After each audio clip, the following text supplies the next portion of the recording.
오늘 이 아침 하나님께서 주시는 말씀 누가복음 18장 31절에서 43절의 말씀 한 절씩 교도하겠습니다. 예수께서 12 제자를 데리시고 이르시되 보라 우리가 예루살렘으로 올라가노니 선지자들로 기록된 모든 것이 인자에게 응하리라. 인자가 이방인들에게 넘기워 희롱을 받고 능욕을 받고 침뱉음을 받겠으며 저희는 채찍질하고 죽일 것이니 저는 3일 만에 살아나리라 하시되 제자들이 이것을 하나도 깨닫지 못하였으니 그 말씀이 감추였으므로 저희가 그 이르신 바를 알지 못하였더라. 여리고에 가까이 오실 때에 한 소경이 길가에 앉아 구걸하다가 무리의 진함을 듣고 이 무슨 일이냐고 물은데 저희가 나사렛 예수께서 지나신다 하니 소경이 외쳐 가로되 다윗의 자손 예수여 나를 불쌍히 여기소서 하거늘 앞서가는 자들이 저를 꾸짖어 잠잠하라 하되 저가 더욱 심히 소리질러 다윗의 자손이여 나를 불쌍히 여기소서 하는지라. 예수께서 머물러 서서 명하여 데려오라 하셨더니 저가 가까이 오매 물어 가라사대 내게 무엇을 하여 주기를 원하느냐. 가로되 주여 보기를 원하나이다. 예수께서 저에게 이르시되 보아라 내 믿음이 너를 구원하였느니라 하시매 함께 보겠습니다. 곧 보게 되어 하나님께 영광을 돌리며 예수를 좇으니 백성이 다 이를 보고 하나님을 찬양하니라. 아멘. 예수님께서는 제자들에게 말씀하십니다. 앞으로 예수님께서 어떠한 길을 걸어가야 하실지를 말씀하시지요. 31절로 33절입니다. 예수께서 12 제자를 데리시고 이르시되 보라 우리가 예루살렘으로 올라가노니 선지자들로 기록된 모든 것이 인자에게 응하리라. 인자가 이방인들에게 넘기고 희롱을 받고 능욕을 받고 침뱉음을 받겠으며 저희는 채찍질하고 죽일 것이니 저는 3일 만에 살아나리라 하시되. 사실 예수님께서는 이번만 말씀하신 게 아니지 않습니까? 여러 차례 예수님이 가야 할 길이 꽃밭이 아니다라고 말씀하셨습니다. 고난, 수치와 모욕, 십자가의 길이라 말씀하셨습니다. 그러나 제자들은 예수님께서 하신 말씀을 이해하지를 못합니다. 제자들은 애석하게도 동상이몽하고 있는 것이지요. 34절을 보면은 제자들이 이것을 하나도 깨닫지 못하였으니 이 말씀이 감추였으므로 저희가 그 이르신 바를 알지 못하였더라. 제자들이 알지 못한 이유에 대해서 이렇게 말씀합니다. 말씀이 감추어졌기 때문이다 라고 말씀합니다. 계시의 말씀이란 어쩌면 인간들이 헤아릴 수 없는 어떻게 보면 신비한 그런 영역이 분명히 존재할 것입니다. 하지만 여기서 저자가 강조하고자 하는 것은 제자들의 무지함을 강조하고자 합니다. 말씀을 들어도 깨닫지 못하는 그 제자들의 무지한 상황을 강조하고 있는 것이지요. 그래서일까요? 오늘 본문과 동일한 내용을 담고 있는 본문 마태복음 20장과 또 마가복음 10장에서는 오늘 예수님께서 말씀하셨던 이 예수님이 걸어가는 죽음과 부활에 대한 이 이야기 그 앞부분에 똑같은 내용을 다루고 있는데요. 제자들이 서로 예수님의 오른편에 앉고 싶어하고 왼편에 앉고 싶어하는 그 다투는 장면을 다루고 있는 것이죠. 예수님께서는 제자들을 향해서 자신의 가는 길을 분명히 말씀합니다. 고난의 길, 십자가의 길, 그리고 그 길은 구약 성경에서 예언했던 그 길이다고. 그리고 나는 그 길을 나의 사명으로 알고 순종함으로 걸어가게 될 것이다 말씀합니다. 그러면서 제자들에게도 도전하고 있는 것이지요. 너희도 같이 이 길을 가자고. 또한 우리들에게도 똑같이 또 도전하십니다. 너희도 꽃길이 아닌 이 십자가의 길을 같이 가자고 도전하십니다. 우리가 뒤따라야 할 길은 참 쉽지 않고 편안한 길이 아닌 것이지요. 놀라운 길이고 두려운 길일 수 있습니다. 그러나 예수님의 제자라면 마땅히 걸어야 하고 반드시 걸어가야 할 십자가의 길입니다. 그렇게 되면 십자가 이후에 우리에게 부활의 영광이 우리를 반기고 있을 것이다 말씀합니다. 나는 지금 예수님이 가신 그 길, 십자가의 길을 통해서 부활의 길을 소망하면서 걸어가고 있는 것입니까? 계속해서 이어지는 본문 말씀을 보면 35절로 43절에 예수님께서는 예루살렘으로 향하는 길, 그 길 가운데 여리고를 지나가시다가 한 소경을 만나게 되시고 그 소경의 눈을 치유한 이야기를 소개합니다. 동일 본문인 마가복음 10장에서는 이 소경에 대해서 이렇게 이야기합니다.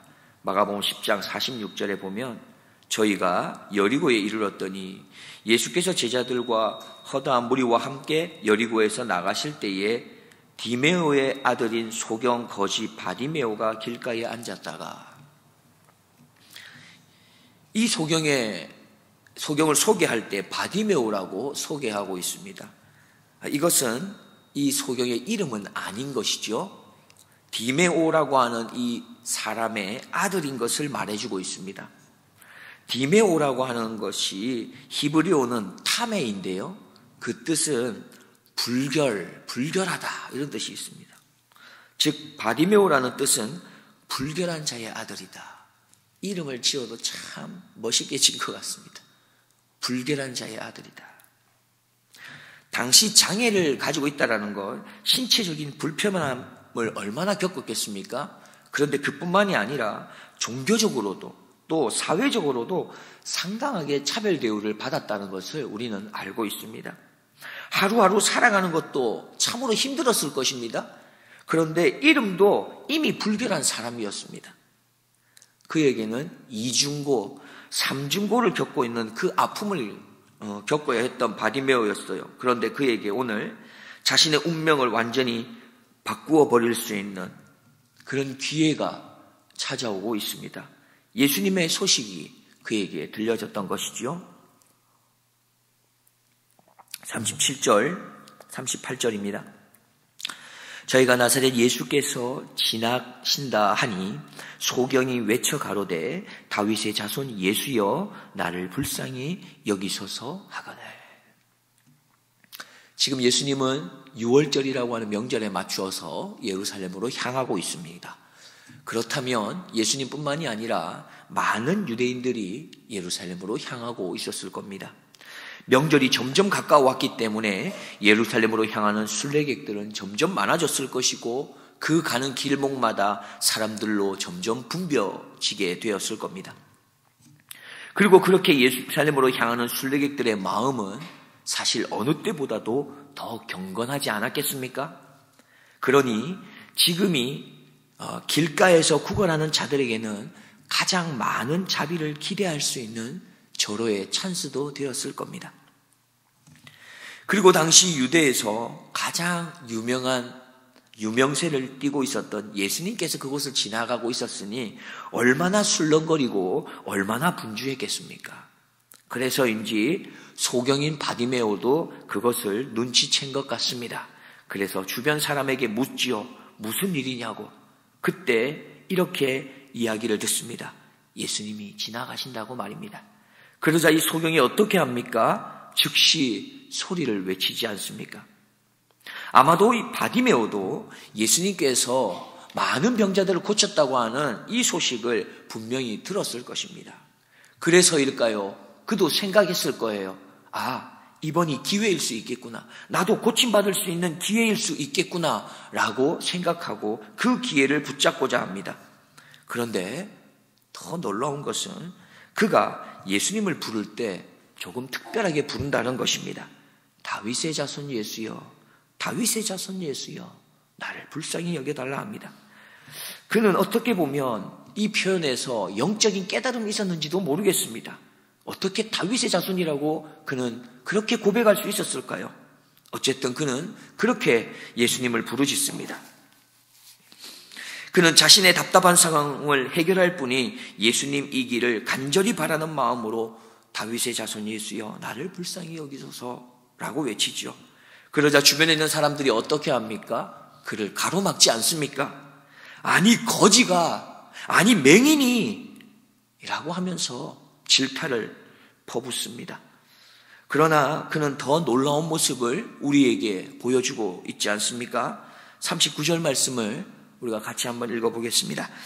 앞서 가는 자들이 저를 꾸짖어 잠잠하라 하되 저가 더욱 심히 소리질러 다윗의 자손 예수여 나를 불쌍히 여기소서 하는지라. 바디메오는 사람들의 핍박이 거세면 거셀수록 더 강하게 돌진하는 것 같습니다. 그는 어떻게 이렇게 박해나 핍박, 비난 앞에서 좌절하지 않을 수 있는 모습을 가졌을까요? 아마 그것은 한 가지일 겁니다. 그러한 핍박이나 비난이 눈에 들어오지 않는 거지요. 왜 그렇습니까? 지금 그에게는 치료받고 고침받고자 하는 이 갈망함이 어느 것보다 컸기 때문에 그러한 것들이 눈에 들어오지 않는 것입니다. 그는 생각했지요. 예수님만이 나의 문제를 해결해 주실 분이야. 지금이 마지막 기회야. 더 이상의 기회는 없어 라고 말입니다. 이러한 간절함은 어떠한 핍박과 박해와 비난이라도 이겨내게 했던 것입니다. 아니 더 강력하게 부르짖게 만들었고 더 강하게 예수님에게 집중하게 만들었습니다. 그래서 그는 더욱 크게 소리질러 부르짖습니다. 다윗의 자손 예수여 나를 불쌍히 여기소서. 우리에게도 환경의 어려움이 있지요. 박해나 비난과 조롱, 수치스러울 만한 일들이 있을 수 있습니다. 바디메오처럼 예수님께 가까이 나아가려고 할 때 어쩌면 어려움들이 더 크게 다가올지도 모릅니다. 교회에서 내가 좀 더 받은 은혜에 감사함으로 힘쓰고 애쓰고 섬기려고 할 때 말씀의 은혜 받은 것 때문에 용서를 거듭하려고 다짐했을 때에 어쩌면 더 큰 어려움이 찾아올지 모릅니다. 더 큰 비난의 목소리가 내 마음을 또 흔들지도 모릅니다. 그때 우리는 이겨낼 수 있어야 됩니다. 바로 그렇게 어려움이 있을 때가 바로 우리의 섬김이, 우리의 열심이, 우리가 말하는 그 사랑과 용서가 어느 정도인지를 분명히 가늠하고 측정할 수 있는 기회가 되기 때문이죠. 우리 안에 예수님을 향한 간절함, 그 애절함이 충만할 때에 주변의 다른 소리에 상처받지 않을 수 있습니다. 도리어 더 크게, 더 간절하게 예수님을 부르짖을 수 있는 것입니다. 그래서 결국에 그 핍박과 그 꾸지람을 통해서 우리는 오히려 더 성숙되어지고 연단되어 가는 것이죠. 욥기 23장 10절입니다. 나의 가는 길을 오직 그가 아시나니 그가 나를 단련하신 후에는 내가 정금같이 나오리라. 말씀의 결론을 맺겠습니다. 누가 참 제자입니까? 예수님께서 말씀하실 때에 그 말씀에 귀를 잘 기울이는 사람일 것입니다. 십자가의 길을 말씀하실 때에 동상이몽하면서 높은 자리를 꿈꾸는 그런 제자의 모습이 아니라 예수님께서 하신 그 말씀에 뒤늦게라도 깨닫고 그 말씀에 귀를 기울이고 죽기까지 복음을 전했던 제자들의 모습일 것입니다. 누가 참 제자입니까? 나의 문제를 해결해 주실 수 있는 분은 오직 예수님뿐이라고 하는 이 확신을 가지고 예수님을 간절히 부르짖는 그 사람일 겁니다. 아무리 환경이 가로막고 주변 사람들이 나를 가로막아도 나의 문제를 해결할 분은 그 누구도 아니라 예수님이라고 하는 확신을 가지고 그 예수님을 소리를 내며 부르짖는 그 사람일 것입니다. 그렇게 우리가 참 제자가 되면은 우리는 우리의 이 힘들고 어려운 인생길을 걸으면서라도 영광스러운 하나님 나라를 살아가는 존재로 서게 될 겁니다. 그렇게 하나님께 영광을 돌리며 살아낼 수 있고 감사를 올려드리며 살아낼 수 있으며 예수님의 길, 어렵고 힘든 길이라도 그렇게 살아내기를 힘쓰며 걸어갈 수 있게 되는 것이죠. 그러면 부족하지만 우리의 그런 모습을 통해서 내 주변에 있는 많은 사람들에게 하나님을 찬양할 수 있는 그런 기회를 또한 열어줄 수 있는 것이죠. 이런 복된 길을 살아갈 수 있는 우리가 참된 제자가 되기를 주님의 이름으로 축복드립니다. 기도하겠습니다. 나를 자녀 삼아 주신 하나님 아버지 참으로 감사합니다. 부족한 저에게 또 한 번 제자로 살아갈 수 있는 기회를 열어주셔서 감사합니다.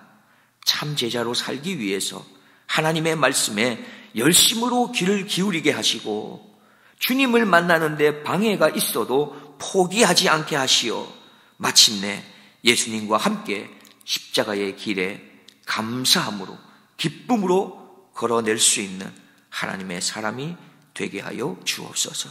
우리의 길이요 진리요 생명이 되시는 예수 그리스도의 이름으로 기도드리옵나이다. 아멘.